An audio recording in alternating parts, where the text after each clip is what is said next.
ബിസ്മില്ലാ വൽഹംദുലില്ലാ വസ്സലാത്തു വസ്സലാമു അലാ റസൂലില്ലാ വഅലാ ആലിഹി വസ്വഹ്ബിഹി അജ്മഈൻ അമ്മാ ബഅദ്. ആരോഗ്യത്തെ പറ്റിയാണ് പറയാനുള്ളത്. ആരോഗ്യം എന്ന് പറഞ്ഞാൽ ഞാൻ എൻ്റെ പ്രാക്ടീസ് തുടങ്ങണ കാലം മുതലുള്ള ഇന്നത്തെ ഒരു കാലഘട്ടം എന്ന് പറയുമ്പോൾ പണ്ടൊക്കെ ആൾക്കാർ കാണിക്കാൻ വരുമ്പം ഒരു ഷുഗർ നോക്കിയ കടലാസും ഒരു BP നോക്കിയ കടലാസും അതിൽ BP അതിൻ്റെ സൈഡിൽ ഇങ്ങനെ എഴുതി വെച്ചിട്ടുണ്ടാവും. ഷുഗർ നോക്കിയ ചിലപ്പോൾ എഴുതിയതേക്കാരം, ചിലപ്പോൾ പ്രിൻ്റ് ചെയ്യിക്കാരം, അങ്ങനെ ഒരു കടലാസായിട്ട് വരും. നിങ്ങൾ മരുന്ന് എഴുതുമ്പം വേദനക്ക് മരുന്ന് എഴുതുമ്പോൾ ഇതൊന്ന് നോക്കി എന്ന് പറയും. പിന്നെ കുറച്ച് കാലം കഴിഞ്ഞപ്പോൾ ഒരു 500 റുപ്യേൻ്റെ ടെസ്റ്റായി. അതിൽ കുറച്ചൊരു കൊളസ്ട്രോളും കൂടി വന്നു, ഷുഗറും കൊളസ്ട്രോളും BP ആയി. പിന്നെ ഒരു 500 റുപ്യേൻ്റെ ചെക്കപ്പ് എല്ലാ ലാബിലും. ഇപ്പോൾ പൈസ ഇല്ലാത്ത ആൾക്കാരുടെ അടുത്ത് കണ്ടുവരുന്ന ഒരു സാധനം 500 റുപ്യേൻ്റെ ഒരു ചട്ടക്കൂടുണ്ടാവും. അതിൽ കുറേ ടെസ്റ്റ് ഉണ്ടാവും, ക്രിയാറ്റിൻ, ഷുഗർ, കൊളസ്ട്രോൾ. എന്നിട്ട് നമ്മൾ മുട്ടുവേദനക്ക് മരുന്ന് എഴുതിയിട്ട് ഇതും കൂടി ഒന്ന് നോക്കി കൊടുക്കണം, അതിലെന്തെങ്കിലും കുഴപ്പമുണ്ടോയെന്ന്. അപ്പോൾ അതിൽ നമ്മൾ ഒറ്റയടിക്കണം നോക്കുകയല്ലേ, നമുക്ക് അത് നോക്കിയിട്ട് അടുത്താളെ നോക്കാമല്ലോ. ഈ ടെസ്റ്റൊക്കെ കൂടി അതിൽ കുറേ ടെസ്റ്റ് ഉണ്ടാവും. അപ്പോൾ അതിൽ നമ്മൾ നോക്കാത്ത എന്തെങ്കിലും ഒരു നോക്കി വെച്ചിട്ടുണ്ടാവും. AS കൂടുതലുണ്ട്, അത് നമ്മൾ ശ്രദ്ധിച്ചിട്ടുണ്ടാവില്ല. അപ്പോൾ നമ്മൾ നോർമലാന്ന് പറഞ്ഞാൽ പറയാം, അതിൽ AS കൂടുതലുണ്ടല്ലോ. പിന്നെ അതിൻ്റെ അവസാനത്തെ പേജിൽ ഒരു ECG ഒട്ടിച്ചിട്ടുണ്ടാവും, ഒരു ECG. ആ ECG പഠിച്ചാൻ പറ്റാത്തതുകൊണ്ടാണ് ഞാൻ ഓർത്തോപെഡിക്സ് തന്നെ എടുത്തത്. എന്നിട്ട് അതും എന്നെക്കൊണ്ട് എന്ത് ചെയ്യും, ഒന്ന് നോക്കിച്ചു. അപ്പോൾ അത് കഴിഞ്ഞ് കുറച്ച് കാലം കഴിഞ്ഞപ്പോൾ എന്താ വെച്ചാൽ ഒരു എക്സിക്യൂട്ടീവ് ചെക്കപ്പ്. ഗൾഫിൽ നിന്ന് ഇങ്ങനെ ആൾക്കാർ വരിക, ഒരു 3000 റുപ്യൊക്കെ 4000 റുപ്യ 5000 റുപ്യേൻ്റെ ഒരു ചെക്കപ്പ്. ചെറിയ ആസ്പത്രിയിലാണെങ്കിൽ 3000 കാരം, വലിയ ആസ്പത്രിയിലാണെങ്കിൽ 5000, 6000, 7000 ഒക്കെ ഉണ്ടാവും. ഇപ്പം ഇന്നലെ ഒരു സുഹൃത്ത് പറഞ്ഞു 40,000 റുപ്യേൻ്റെ ഒരു ചെക്കപ്പ് കോഴിക്കോട് തുടങ്ങിയിട്ട് രാവിലെ പോയി വൈകുന്നേരം വരെ അടിപൊളി, നല്ല അടിപൊളി ഫയലൊക്കെ കിട്ടുന്നതാണ്.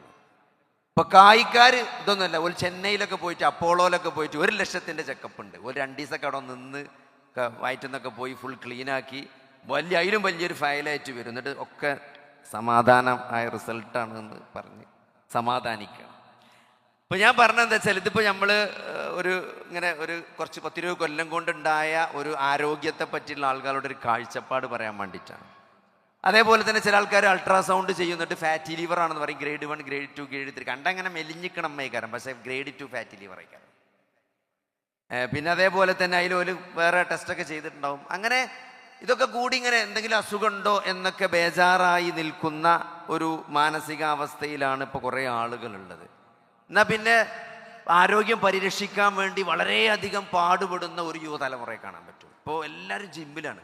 എന്നാലൊരു 59 വയസ്സിലാണ്, ഒരു 59, 63 വയസ്സുള്ളൊരു ഉമ്മ. ഇപ്പം നമ്മുടെ നാട്ടിലേക്ക് ഒരു വല്യമ്മ എന്നോടൊരു കാല് വളഞ്ഞുകിട് മോനെ പറഞ്ഞു. അപ്പം എങ്ങനെ നിങ്ങൾ കണ്ടു വെച്ചു? ഞാൻ ജിമ്മിൽ പോയി ലെഗിങ്സ് ഇട്ട് കണ്ണാടിൻ്റെ മുമ്പിൽ നിന്നപ്പം കണ്ടാണ്. നിങ്ങൾ ആലോചിച്ച് നോക്കി, 63 വയസ്സുള്ള അമ്മ ലെഗിങ്സ് ഇട്ട് ജിമ്മിലെ കണ്ണാടിൻ്റെ മുമ്പിൽ നിന്നിട്ട് കാല് വളഞ്ഞത് കണ്ടുപിടിച്ച് ചികിത്സിക്കാൻ വന്നൊക്കെയാണ്. ആളുകൾ വളരെ ബോധവാന്മാരാണ്. ഇപ്പം എല്ലാവരും എന്താരോ, ഇപ്പോൾ ഒരു സുഹൃത്ത് പറഞ്ഞ് 6 പാക്ക് ആക്കാൻ വേണ്ടി പോവത്രേ. അങ്ങനെ നോക്കി അവസാനം കണ്ണാടിക്ക് നോക്കുമ്പോൾ 8 പാക്കാണ്. എങ്ങനെ എണ്ണീട്ടത് 8 എണ്ണാണ്. അപ്പം 2 ഹെർണിയും കൂടി വന്നൊക്കെയാണ്. ബലം പിടിച്ച് കുടലൊക്കെ കൂടി പുറത്തേക്ക് അടിയാണ്. ഇതൊക്കെ എന്താ പറയുക, ഇത് 6 പാക്ക് ആക്കണ എനിക്കൊരു കാലുണ്ട്. ആ കാലം കഴിഞ്ഞാൽ വല്ലാതെ ബലം പിടിച്ചാൽ വേറെ പലതും പുറത്തേക്ക് വരും. അപ്പൊ എല്ലാവരും ഇപ്പൊ എന്താ വെച്ചാൽ ഭയങ്കരമായി ആരോഗ്യത്തിന്റെ മേലെ കിടന്ന് കെട്ടിമറിയാണ്. ഇപ്പൊ നാളെ സുഹൃത്ത് പറഞ്ഞു, രാവിലെ എന്നും ഒരു 5 കിലോമീറ്റർ ഓടുന്നു. 5 കിലോമീറ്റർ ഓടുന്നു. നല്ലത് തന്നെ. ഞാൻ പറഞ്ഞതൊക്കെ മോശമാണ്, ഇതൊക്കെ നല്ലത് തന്നെയാണ്. ഇപ്പൊ ഈ ഹോപ്പിയിൽ വരുന്ന ഭൂരിപക്ഷം 35-40 വയസ്സ് വരുന്ന സ്ത്രീകളുടെ മുട്ടുവേദനയുടെ അടിസ്ഥാന കാരണം എന്താ വെച്ചാൽ ഒരു ജിമ്മിൽ പോകാൻ തുടങ്ങി, ഒരു ചാട്ടം തുടങ്ങി. അങ്ങനെ പുതിയ പല കലാപരിപാടികളും ഒരു 35-40 വയസ്സിൽ സ്റ്റാർട്ട് ചെയ്തിട്ട് ഇപ്പൊ തീരെ നടക്കാൻ വയ്യാതായിക്കാണ്. അപ്പൊ അതുകൊണ്ട് ആളുകൾ വളരെ ബോധവാന്മാരാണ്. ഇപ്പൊ എന്താ പറയുക, ഇതൊക്കെ ആരോഗ്യം എന്ന് പറയുമ്പോൾ ഇതൊക്കെയാണ് ഇപ്പൊ നമ്മളെ നാട്ടിലെ പൊതുവെ ഉള്ളൊരു ആരോഗ്യമായിട്ട് വിലയിരുത്തപ്പെടുന്നത്. നിങ്ങൾ ആലോചിക്ക്, നിങ്ങളിപ്പോൾ ഈ ചെക്കപ്പൊക്കെ ചെയ്ത് വളരെ ഉഷാറാണ്, നിങ്ങളെ ബോഡി പെർഫെക്റ്റ്ലി ഫിറ്റാണ്, നിങ്ങൾ ആൻജിയോഗ്രാമിൽ ഹാർട്ടിനൊരു ബ്ലോക്കും ഇല്ല, നിങ്ങളെ BP നോർമലാണ്, ക്രിയാറ്റിൻ നോർമലാണ്, എല്ലാം കൊണ്ട് നിങ്ങൾ ഹൈറാണ്. ഈ പറഞ്ഞ എല്ലാ ഭൗതികമായ മാനദണ്ഡങ്ങൾ വെച്ചിട്ടും നമ്മൾ വളരെ ഉഷാറാണ്. പക്ഷെ നമ്മൾ ഇവിടുന്ന് അങ്ങോട്ട് മരിച്ചു ചെന്നാൽ നമുക്ക് നരകമാണെങ്കിൽ പിന്നെ ഇപ്പം എന്താ ഇപ്പം അതുകൊണ്ടൊരു കാര്യം ഈ ആരോഗ്യം കൊണ്ട്? അവിടെയാണ് നമ്മൾ ഖുർആന്റെ ആരോഗ്യ സങ്കല്പം എന്ന് പറയുമ്പോൾ നമ്മൾ മനസ്സിലാക്കേണ്ട ഏറ്റവും വലിയ പോയിന്റ് എന്താ വെച്ചാൽ, ഈ ജീവിതത്തെ പറ്റി നമ്മുടെ കാഴ്ചപ്പാട് തന്നെ മാറണം.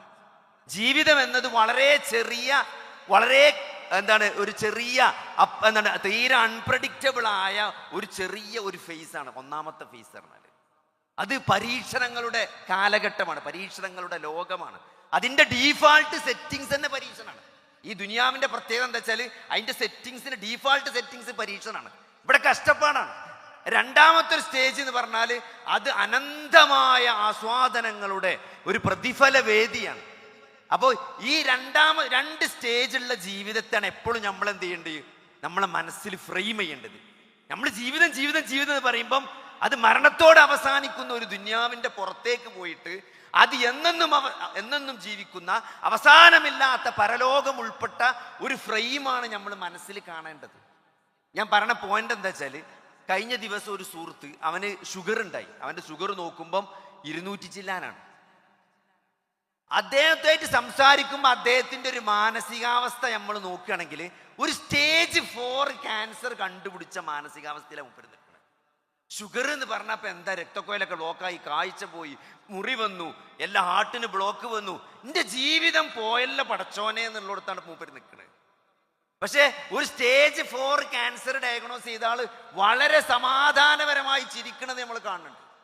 അപ്പൊ ഇവിടെ ഇസ്ലാം നൽകുന്ന, ഖുർആൻ നൽകുന്ന ജീവിതത്തിന്റെ ഒരു കാഴ്ചപ്പാടുണ്ട്, അസുഖത്തെ പറ്റിയൊരു കാഴ്ചപ്പാടുണ്ട്.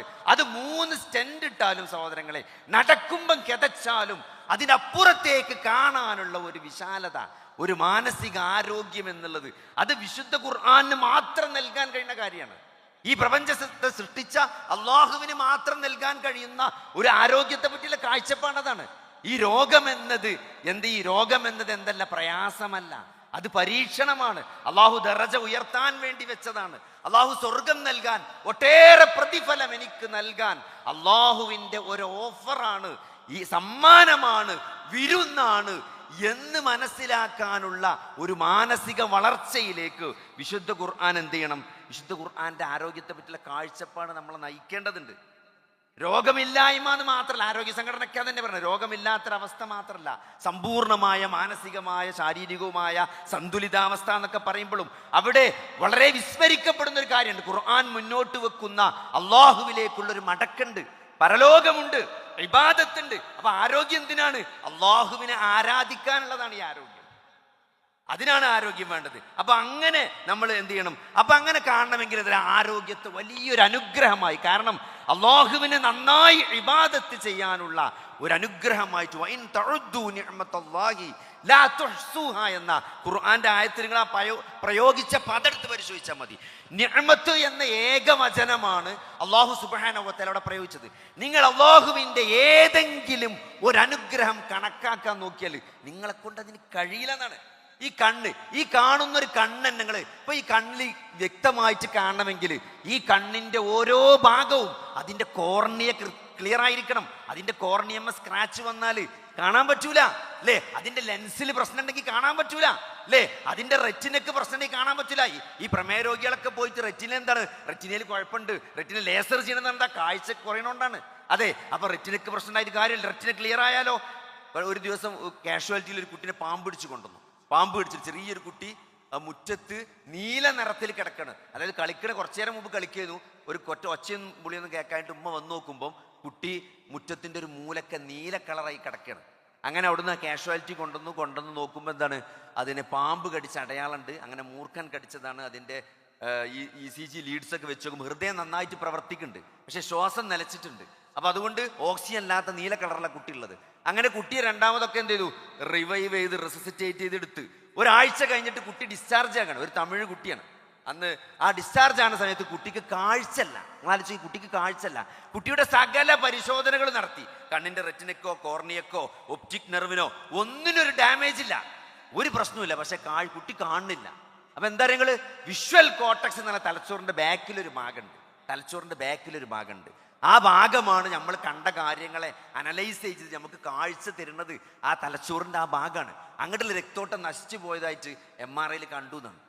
അപ്പോ ഇത്രയും സംവിധാനങ്ങൾ വർക്ക് ചെയ്താലേ നമുക്ക് കാണാൻ പറ്റുള്ളൂ.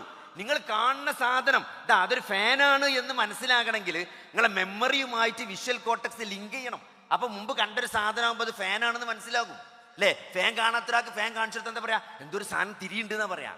കാരണം ഫാനിലുള്ള മെമ്മറി ഇല്ലാത്തതുകൊണ്ടാണ്. അപ്പൊ ഇത്രയും കാര്യങ്ങൾ നടക്കുമ്പോഴാണ് ഒരു കാഴ്ച ഉണ്ടാകണത്. അതാ പടച്ചോൻ പറഞ്ഞത്. നിങ്ങൾ അള്ളാഹുവിൻ്റെ ഒരു അനുഗ്രഹം കണക്കാക്കാൻ നോക്കിയാൽ അത് എന്താണ് നിശ്ചയിക്കാൻ പറ്റും, നിങ്ങൾക്ക് സാധിക്കൂല എന്നാണ്. അള്ളാഹുവിൻ്റെ ഒരനുഗ്രഹത്തെ പോലും നിങ്ങൾക്ക് കണക്കാക്കാൻ കഴിയില്ല എന്നാണ്. അത്രയും ഇപ്പൊ പേഷ്യൻസ് വന്നിട്ട് നടക്കാൻ പറ്റില്ല എന്ന് പറയാം. ഇപ്പൊ നമ്മള് എൻ്റെ സ്റ്റുഡൻസിന് ക്ലാസ് എടുത്ത് കൊടുക്കുമ്പോൾ പറയും, ഒരാളിപ്പോൾ നടക്കാൻ പറ്റൂല എന്ന് പറഞ്ഞാൽ എന്തൊക്കെ സാധ്യതകളാണുള്ളത് അല്ലേ? തലച്ചോറിൽ രക്തോട്ടം കുറഞ്ഞാൽ നടക്കാൻ പറ്റൂല, സ്ട്രോക്ക് വരും അല്ല, അവിടുന്ന് അങ്ങോട്ട് വരുന്ന സിഗ്നലിൽ എന്തെങ്കിലും പ്രശ്നം ഉണ്ടെങ്കിൽ അല്ലേ, മോട്ടോർ ന്യൂറോൺസിന് പ്രശ്നം ഉണ്ടെങ്കിൽ നടക്കാൻ പറ്റൂല അല്ലേ? അതിന് താഴെ സ്പൈനൽ കോഡ് ഇങ്ങോട്ട് വരുന്ന ന്യൂറോ മസ്കുലർ ജംഗ്ഷൻ ഉണ്ട്, നെർവ് ഒന്ന് മസിൽമേ ഒരു മൾട്ടിപിന് പോലത്തെ ഒരു ജംഗ്ഷൻ ഉണ്ട്. ആ ജംഗ്ഷനിൽ എന്തെങ്കിലും പ്രശ്നം ഉണ്ടെങ്കിൽ അവിടെ കുറെ വരുന്ന ഈറ്റൻ ലാംബർട്ട് മയസ്തീനിയ കുറെ അസുഖങ്ങളുണ്ട്. ആ ജംഗ്ഷനിൽ പ്രശ്നം ഉണ്ടെങ്കിൽ നെർവിലൂടെ വരുന്ന ഇലക്ട്രിക് സിഗ്നൽ മസിലിലേക്ക് മെക്കാനിക്കൽ സിഗ്നലായി കൺവേർട്ട് ചെയ്യൂല, നടക്കാൻ പറ്റൂല. മസിലിന് അസുഖം ഉണ്ടെങ്കിൽ നടക്കാൻ പറ്റൂല. ഈ സിഗ്നൽ ക്യാരി ചെയ്യുന്ന സോഡിയത്തിന് പ്രശ്നം നടക്കാൻ പറ്റൂല, പൊട്ടാസ്യത്തിന് പ്രശ്നം ഉണ്ടെങ്കിൽ നടക്കാൻ പറ്റൂല അല്ലേ? ഇത്രയും കാര്യങ്ങളുണ്ട്. ജോയിന്റിന് പ്രശ്നം നടക്കാൻ പറ്റില്ല, എല്ലിന് പ്രശ്നം നടക്കാൻ പറ്റൂല. ഇതൊക്കെ നമ്മൾ നടക്കാൻ പറ്റാത്ത അല്ലെങ്കിൽ ഒരാളെ കൈയിളകില്ല എന്ന് പറയുമ്പം ഇത്രയും കാര്യങ്ങൾ ആലോചിക്കണം. ഒരു കൈയിളകുക എന്ന് പറഞ്ഞത് എന്തല്ല, അത്ര സിമ്പിൾ അല്ല. അപ്പോ ഇതൊക്കെ ഈ അള്ളാഹുവിൻ്റെ അനുഗ്രഹങ്ങൾ നിങ്ങൾ കണക്കാക്കാൻ, ഇതൊക്കെ ഒന്ന് ആലോചിക്കുകയാണെങ്കിൽ നമ്മൾ എന്ത് ചെയ്യും? നമ്മൾ വിനയാന്വിതനാവും, നമ്മൾ നന്ദി കാണിക്കും, നമ്മൾ ഹൃദയം കൊണ്ട് അള്ളാഹുവിനെ സൃഷ്ടാവിനെ അംഗീകരിക്കും, ആ റബ്ബിനെ മനസ്സിലാക്കും, ആ റബ്ബിനെ അംഗീകരിക്കും, അത് നാവുകൊണ്ട് പ്രഖ്യാപിക്കും, അത് അവയവങ്ങളിലൂടെ സൽക്കർമ്മങ്ങളായി ഇബാദത്തുകളായി അത് പുറത്തേക്ക് വരുന്നതാണ് അല്ലേ? പണ്ടൊരാൾ മുസ്ലിമായ സന്ദർഭം, ഒരാൾ മുസ്ലിം ആകുന്ന സന്ദർഭത്തിൽ അയാളെ ഏറ്റവും സ്വാധീനിച്ചൊരു കാര്യം അയാൾ പറഞ്ഞെന്താരോ, അദ്ദേഹം ഇങ്ങനെ മുസ്ലിങ്ങളുടെ ആരാധനാ രീതി നിസ്കാരം കണ്ടപ്പം അദ്ദേഹം തൻ്റെ മുസ്ലിമായ സുഹൃത്തിനോട് ഒരിക്കൽ ചോദിച്ചു, എന്താ നിങ്ങൾ ഇങ്ങനെ പ്രാർത്ഥിക്കണേ അല്ലേ? നിങ്ങൾക്ക് ഇങ്ങനെ മറ്റു മതസ്ഥരൊക്കെ പ്രാർത്ഥിക്കണ പോരെ ഇങ്ങനെ ധ്യാനിച്ചാൽ പോരെ, ഇതെന്താ ഇങ്ങനെ കൂത്തം വരെ നിൽക്കാതിരിക്കുക അല്ലേ? അപ്പൊ നിസ്കാരം നോക്കുമ്പോൾ അതാണ് ഈ നിസ്കാരത്തിന് നിക്കരിക്കുക എന്ന് പേരുണ്ടായതല്ല, അങ്ങനെ നിക്കാതിരിക്കുക അങ്ങനെ നിക്കരിക്കലായിരുന്നു. പിന്നെ കുറച്ചാൾക്കാരെ നമസ്കാരം ആക്കിയതാണ്. അപ്പൊ എന്താണ് ഈ നിക്കാതിരിക്കുക? എന്താണ് അത്?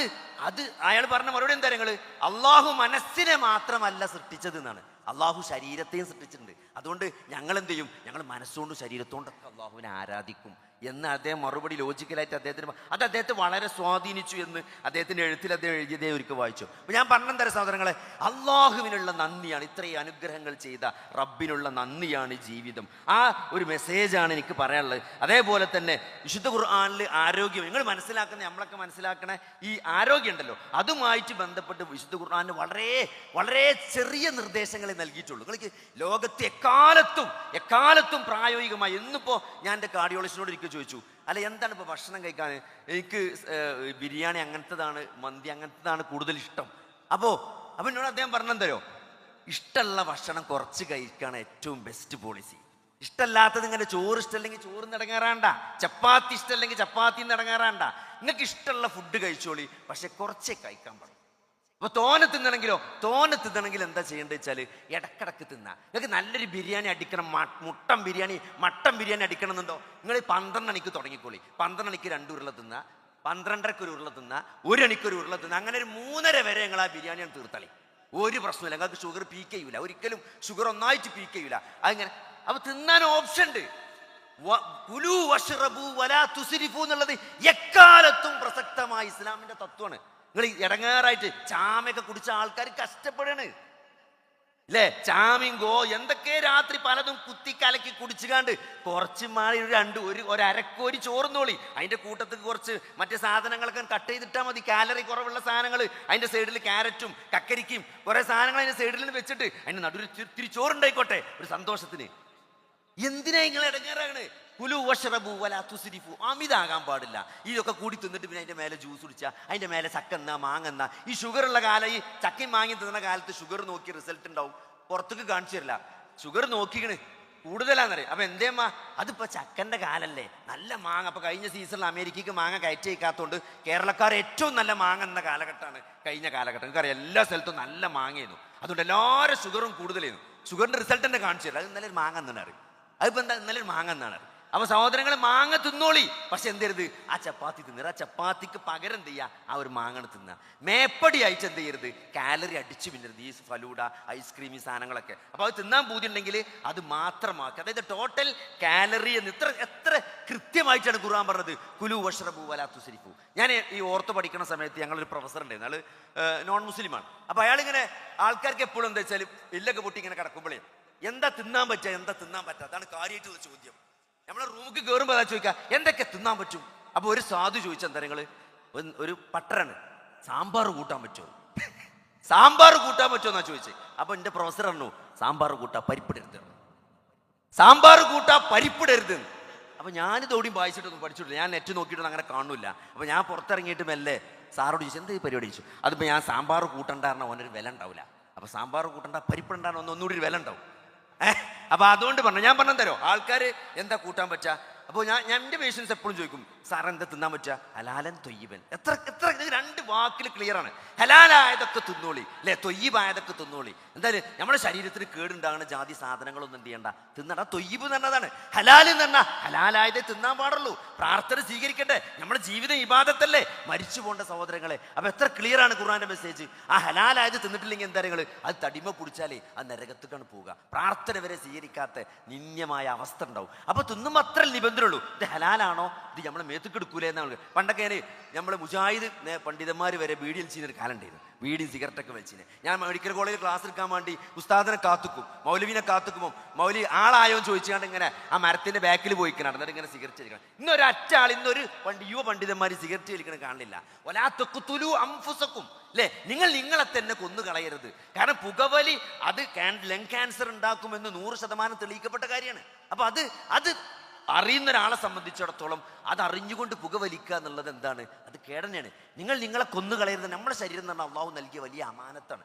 എത്ര ആളുകളാണ് ആരോഗ്യത്തിന് വേണ്ടി ലക്ഷങ്ങളും കോടികളും ചെലവാക്കാൻ തയ്യാറാണ് അല്ലേ. ഞാൻ അറിയുന്നത് എൻ്റെ ഒരു പ്രൊഫസർ എന്ത് ചെയ്തു, ഹാർട്ടും ലങ്ങും കൂടി മാറ്റി വെച്ചിട്ടുണ്ട്. 30 കോടി റുപ്യ എടുത്തിട്ട് അമേരിക്കയിൽ പോയിട്ട് 30 കോടി റുപ്യ കൊടുത്തിട്ട് 79ാമത്തെ വയസ്സിൽ ഹാർട്ടും ലങ്ങും ഒന്നായിട്ട് മാറ്റി വെച്ചേക്കാം. ഇനി എത്ര കാലം ജീവിക്കും? ഒരു പുരുഷായുസിൽ 30 കോടി അദ്ദേഹം ഉണ്ടാക്കിയിട്ടുണ്ടോന്നാണ് ഞാൻ പാലിക്കുന്നത്.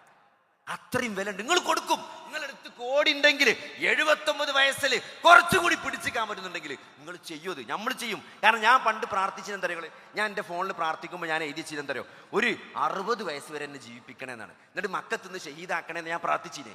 ഒരു 40 ആയപ്പച്ച് പേടിയായി, ഞാൻ മാറ്റി. ഞാൻ 65 ആക്കി, ഇപ്പൊ ഞാൻ 70 ആക്കി. ഇപ്പൊ ഞാൻ അങ്ങനെ വയസ്സരല്ല. പിന്നെ മക്കത്തേക്ക് പോകാൻ പേടിയായി. എൻ്റെ ഒരു സുഹൃത്തുണ്ടായിരുന്നു, ഓ പറഞ്ഞെന്താ വെച്ചാൽ മക്കത്തുനിന്ന് ചെയ്താണെന്ന് അവൻ്റെ ആഗ്രഹം. അതിന് എല്ലാ കൊല്ലം ഓ പോയി നോക്കും വെക്കേഷനിൽ മരിച്ചോ എന്നറിയാൻ വേണ്ടിയിട്ട്. അത് വല്ലാത്തൊരു ധൈര്യമാണ്. ഞാൻ പോകാതായി, പിന്നെ പേടിച്ചിട്ട് മരിച്ചോ എന്ന് പേടിച്ചിട്ട് ഞാൻ പ്രാർത്ഥന തന്നെ നിർത്തി. എങ്ങനെ മക്കത്തുനിന്ന് മരിപ്പിച്ചാലും പിന്നെ വയസ്സൊക്കെ പറയല്. അത്ര ജീവിതത്തോട് അങ്ങനെ ഒരു ആഗ്രഹം ഉണ്ടാവും, അങ്ങനെ പോകാൻ തോന്നൂല ഇവിടുന്ന്. നിങ്ങൾ എന്തൊക്കെ പറഞ്ഞിട്ട് കാര്യമില്ല, അങ്ങനെയാണ് മനുഷ്യൻ്റെ ഒരു സ്വഭാവം. അതുകൊണ്ട് എന്താ നിങ്ങൾ, ഈ ആരോഗ്യം വളരെ വിലപ്പെട്ടതാണ്. അത് നമ്മളായിട്ട് നശിപ്പിക്കരുത്. വലിയ അനുഗ്രഹമാണ്. ആ അനുഗ്രഹങ്ങൾക്ക് നന്ദി കാണിക്കൽ എങ്ങനെ, പടച്ചോന് നന്ദി കാണിക്കലാണ്. അള്ളാഹുവിന് ശുക്ർ ചെയ്ത് അത് ഇബാദത്തും ദിക്റും. ഇപ്പൊ നമ്മൾ പറയുന്നത് പ്രയാസം ഉണ്ടാവും. നേരത്തെ ഇവിടുത്തെ ആൾ പറഞ്ഞു മനസ്സമാധാനം കിട്ടാൻ. അലാബി ദിക്രില്ലാഹി തത്മഇന്നുൽ ഖുലൂബ്. നേരത്തെ ഷുഗർ ഉണ്ടെന്ന് പറഞ്ഞ അസ്വസ്ഥനായ മനുഷ്യരോട് നമുക്ക് പറയാനുള്ള പോയിന്റ് അതാണ്. അലാബി നമ്മൾ പറയും അള്ളാഹിനെ ഓർത്താ സമാധാനം കിട്ടുന്നു. അത് ദിക്ർ ചെല്ലുന്നോണ്ടതല്ല. എന്തുകൊണ്ടാണ്? ഈ കാര്യങ്ങൾ മുഴുവൻ നിയന്ത്രിക്കുന്നത് അള്ളാഹുവാണെന്നുള്ളതാണ്. ഈ നിയന്താവിനെ മറക്കുന്നതാണ് സ്ട്രെസ്സിന്റെ കാരണം. നമ്മൾ വിചാരിച്ചാണ് അവിടെ പോയാൽ ശരിയാവും, ഇവിടെ പോയാൽ ശരിയാവും. അള്ളാഹു വിചാരിച്ചാലേ ശരിയാവുള്ളൂ. അള്ളാഹിനോട് പറഞ്ഞാൽ മതി. എൻ്റെ കാര്യം ഏറ്റവും അറിയുന്നവൻ ആരാണ്? എൻ്റെ റബ്ബാണ്. അതിന് ഏറ്റവും നല്ല പരിഹാരം അറിയുന്നവരാരാണ്? എൻ്റെ സഫറിങ്സ് ഏറ്റവും നന്നായി കാണുന്നതാരാണ്? എൻ്റെ റബ്ബാണ്. അതിന് പരിഹാരം അറിയുന്നവനാരാണ്? അള്ളാഹുവാണ്. ആ പരിഹാരം നടപ്പിലാക്കാൻ കഴിവുള്ളവനാരാണ്? അത് അള്ളാഹു ഖദീറാണ് അല്ലേ. അങ്ങനത്തെ ഒരു ബോധമാണ് അലാ ബിദിക്രില്ലാഹി തത്മഇന്നുൽ ഖുലൂബ്. അതാണ് നേരത്തെ പറഞ്ഞ നഫ്സും മുത്മഇന്ന എന്ന് പറഞ്ഞത്. അപ്പോ നല്ല നാളെ മരിച്ചു പോകുമ്പം നല്ല ഫുൾ ആൻജിയോഗ്രാമിൽ ബ്ലോക്ക് ഇല്ലാതെ അല്ലേ, എല്ലാ കൊളസ്ട്രോളും ഒക്കെ നോർമലായിക്കൊണ്ട് ക്രിയാറ്റിനൊക്കെ നോർമലായിട്ട് മരിച്ചാൽ സ്വർഗം കിട്ടുന്ന ഓടിയും പറഞ്ഞിട്ടില്ല അല്ലേ. കൽബുൻ സലീമുമായൊരു ഹൃദയമായിട്ട് നാളെ പടച്ചോനെ കാണണം. അതെന്താണ്? അത് ബിൽ ഖൈർ റഹ്മത്തുള്ളാഹി പറയാണ്, ശുബ്ഹാത്തിൽ നിന്നും ശഹവാത്തിൽ നിന്നും രക്ഷപ്പെട്ടൊരു ഹൃദയമാണ് അല്ലേ. എന്താ ഷഹവാത്ത് എന്ന് പറഞ്ഞാൽ ദേഹേച്ഛകൾക്ക് അടിമപ്പെടാത്തൊരു ഹൃദയം അല്ലേ. ശുബ്ഹാത്ത് ഉണ്ടാകാത്ത, അള്ളാഹുവിനെയും റസൂലിനെ പറ്റിയുള്ള വിശ്വാസത്തിൽ ഈമാൻ കാര്യത്തിൽ ഒരുപോലെ സംശയം ഉണ്ടാക്കാത്ത യഖീനുള്ള ഒരാൾ, അതാണ് കൽബുൻ സലീം അല്ലേ. നഫ്സുൻ മുത്മഇന്ന, സമാധാനമടഞ്ഞൊരു മനസ്സ്, മനഃശാന്തി ഉള്ള അള്ളാഹിനെ പറ്റി ഓർത്തിട്ട് ഇതൊക്കെ കൺട്രോൾ ചെയ്യുന്നത് പടച്ചോനാണ്. ആരെന്തും ചെയ്തോട്ടെ, എൻ്റെ റബ്ബ് കാണുന്നുണ്ട്, അറിയുന്നുണ്ട്. എൻ്റെ പടച്ചോനെ എനിക്ക് മാർഗം ഉണ്ടാക്കി തരും. ഈ പരീക്ഷണങ്ങളൊക്കെ എനിക്ക് പോസിറ്റീവായി. നിങ്ങൾ അപസ്മാരം പിടിച്ച ഒരു സ്ത്രീ വന്ന് നബിനോട് പറയാണ്, നബിയെ എനിക്ക് വേണ്ടി ഒന്ന് പ്രാർത്ഥിക്കണം, എൻ്റെ അപസ്മാരം ഒന്ന് മാറാൻ വേണ്ടി പ്രാർത്ഥിക്കണം എന്ന് പറഞ്ഞപ്പം അള്ളാഹിൻ്റെ റസൂൽ ചോദിച്ച ചോദ്യം എന്താ? നിങ്ങൾ ഈ അപസ്മാരം പ്രാർത്ഥിച്ചിട്ട് മാറുകയാണോ വേണ്ടത്, അത് സഹിച്ച് സ്വർഗം കിട്ടുകയാണോ വേണ്ടത്? ഓപ്ഷനെ കൊടുത്തിട്ട് ആ സ്ത്രീ തെരഞ്ഞെടുത്തത് എന്താണ്? സ്വർഗ്ഗമാണ് തെരഞ്ഞെടുത്തത്. ഇത് സഹിച്ചങ്ങനെ ജീവിച്ചാൽ സ്വർഗം കിട്ടുന്ന ആ സ്ത്രീ തെരഞ്ഞെടുത്തത്. പക്ഷെ ഒരു കാര്യം പ്രാർത്ഥിക്കാൻ പറഞ്ഞു, അപസ്മാരം ഉണ്ടാവും, എൻ്റെ ഹിജാബ് വെളിപ്പെടാതിരിക്കാൻ വേണ്ടി അള്ളാഹുവിനോട് പ്രാർത്ഥിക്കണം എന്നാണ് പറഞ്ഞത്. ആ അപസ്മാരം മാറാൻ വേണ്ടി പ്രാർത്ഥിച്ചില്ല. സഹോദരങ്ങളെ, എന്താണ് സ്വർഗമാണ് അപസ്മാരത്തിന്റെ കഷ്ടപ്പാടിനേക്കാൾ വലുത് എന്ന് തിരിച്ചറിഞ്ഞത് കൊണ്ടാണത്. അത് വല്ലാത്തൊരു തിരിച്ചറിവാണ് അല്ലേ. നാളെ സ്വർഗത്തിലെ ഏറ്റവും കൂടുതൽ പ്രതിഫലം കിട്ടുന്ന രണ്ടാളുകൾ ആരാണ് അറിയുന്നത്? ഒന്ന് ഷഹീദാണ്, മറ്റേതോ ക്ഷമയിൽ പരീക്ഷണങ്ങളിൽ തീച്ചൂളകളിൽ ക്ഷമിച്ച ആളുകൾ. അവർക്ക് അള്ളാഹു കണക്ക് നോക്കാതെ പ്രതിഫലം നൽകും അല്ലേ. ക്ഷമക്കുള്ള പ്രതിഫലം ബിഗൈരി ഹിസാബാണ്, കണക്കില്ല. ബാക്കിയൊക്കെ കണക്കുണ്ട്, 1, 10, 70, 700 അത്രേ ഉള്ളൂ. അങ്ങനെ കണക്കുണ്ട് എല്ലാത്തിനും. പക്ഷെ കണക്ക് നോക്കാതെ പ്രതിഫലം നൽകും. പ്രതിസന്ധികളിൽ ക്ഷമിച്ച ആളുകൾക്ക് അള്ളാഹു കണക്ക് നോക്കാതെ ഈ രണ്ടാളുകൾ നാളെ സ്വർഗം കിട്ടുമ്പം നെഗോഷിയേറ്റ് ചെയ്യുന്നതാണ്. ഷഹീദ് പറയും, ഞാൻ ഒന്നുകൂടി ദുനിയാവിലേക്ക് പോയിട്ട് ഒന്നുകൂടി ഷഹീദായിട്ട് വരാമെന്ന് പറയും. നിങ്ങൾ ആലോചിക്കുക, നിങ്ങൾ പറയോ സ്വർഗത്തെ താക്കോലും വാങ്ങി മണ്ടൂല നമ്മള് സ്വർഗത്തേക്ക്? ആരാ പിന്നെ അവിടെ നെഗോഷിയേഷൻ നിൽക്കുക, വർത്താനത്തിരിക്കുക? ക്ഷമയിൽ ആ ദുനിയാവിലെ കടുത്ത പരീക്ഷണങ്ങളിൽ കടന്നു പോയിട്ട് ഒരാൾ സ്വർഗം കിട്ടുമ്പോൾ അയാൾ പടച്ചവനോട് പറയും, ഒന്നുകൂടി ഞാൻ ദുനിയാവിലേക്ക് പോയിട്ട് കുറച്ചുകൂടി ഇടങ്ങേറ് കൊണ്ട ഞാൻ ഒന്നുകൂടി വരാം. എന്ത് ഈ പ്രതിഫലത്തിന്റെ വലിപ്പം കണ്ടിട്ട് ഇതൊക്കെ എന്താ നമുക്ക് നൽകുന്ന മെസ്സേജ്? ഇതൊന്നും നഷ്ടമല്ല എന്നാണ്. അങ്ങനത്തെ ഒരു കാഴ്ചപ്പാടിലൂടെ മാനസികമായ ശാരീരികമായ ആരോഗ്യത്തിലൂടെ ഒരു പേഴ്സ്പെക്റ്റീവ് ഉണ്ടാക്കിയെടുക്കുക എന്നുള്ള ഖുർആൻ മനുഷ്യന്റെ ജീവിതത്തിൽ ആരോഗ്യപരമായി അങ്ങനെ ഇടപെട്ടുള്ളത്. ആ ഒരു മെസ്സേജാണ് കുറഞ്ഞ സമയം കൊണ്ട് പറയാനുള്ളത്. അള്ളാഹു സുബ്ഹാനഹു വ തആല ഖുർആൻ പഠിക്കാനും മനസ്സിലാക്കാനും അതനുസരിച്ച് ജീവിക്കാനുള്ള തൗഫീഖ് അള്ളാഹു നമുക്ക് നൽകുമാറാകട്ടെ. ഈ ആളുകളുടെ ഇതിനു വേണ്ടി പ്രവർത്തിച്ച ആളുകളുടെ അള്ളാഹു ഇതിന്റെ പ്രതിഫലം കബൂൽ ചെയ്യുമാറാകട്ടെ. ഈ ലോകത്തും അള്ളാഹു അവരെ അനുഗ്രഹിക്കുമാറാകട്ടെ. എന്തൊരു ഉദ്ദേശമാണോ അള്ളാഹു ഈ ആളുകൾക്ക് തുടങ്ങേണ്ടത്, അതിന് അള്ളാഹു ഉത്തമമായ പ്രതിഫലം നൽകി അള്ളാഹു പരലോകത്തിൽ അവരെ ആദരിക്കുമാറാകട്ടെ. റബ്ബനാ ആതിനാ ഫിദ്ദുനിയ ഹസനതൻ വഫിൽ ആഖിറതി ഹസനതൻ വഖിനാ അദാബന്നാർ. ആമീൻ.